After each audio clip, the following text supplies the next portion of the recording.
আসসালামু আলাইকুম এভরিওয়ান, সবাই কেমন আছেন? আচ্ছা, কাঁচা কাঁঠালের তরকারি খেতে কে কে পছন্দ করেন? আমি তো করি, তাই আজকে ওটাই রেডি করছি। পেঁয়াজটাকে তেলের মধ্যে দিয়ে একটু নরম করে নেব।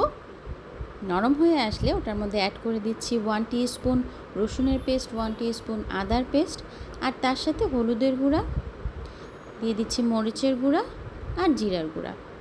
অল্প একটু পানি দিয়ে মশলাটাকে খুব ভালো করে কষিয়ে নেব। কাঁচা কাঁচা গন্ধ যেন একেবারেই না থাকে। একেবারে একটু কাঁচা গন্ধ থাকলে কিন্তু ভালো লাগবে না খেতে। কষানো হয়ে আসলে এটার মধ্যে আমি অ্যাড করে দেব মসুরের ডাল। মসুরের ডাল দিয়েও আবারও ভালো করে কষিয়ে নেব। কষানো হয়ে গেলে, ডালটাও কষানো হয়ে গেলে আমি এটার মধ্যে অ্যাড করে দিচ্ছি পানি, আর তার সাথে লবণ আর কাঁচামরিচ। সম্পূর্ণ ডালটা আমি নরম করব না, 50% নরম করলেই হয়ে যাবে।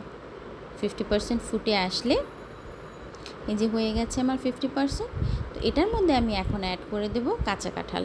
কাঁচা কাঁঠালটাকে কিন্তু আমি আগেই সিদ্ধ করে রেখেছিলাম হলুদ আর লবণ দিয়ে, এই যে ফ্রিজে রেখেছিলাম।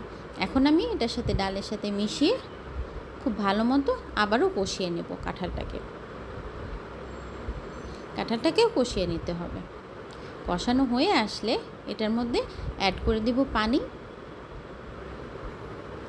পানি দিয়ে ডালটা আর কাঁঠালটা সম্পূর্ণ সিদ্ধ হয়ে আসুক। নরম হয়ে আসলে তারপরে চুলাটা বন্ধ করে প্যানটা সাইডে রেখে আমি এটার মধ্যে একটু তেলের মধ্যে আস্ত জিরা দিয়ে দিচ্ছি, রসুনের কুচি দিচ্ছি আর পেঁয়াজ কুচি দিচ্ছি, দিয়ে একটু গোল্ডেন ব্রাউন করে ভেজে নেব।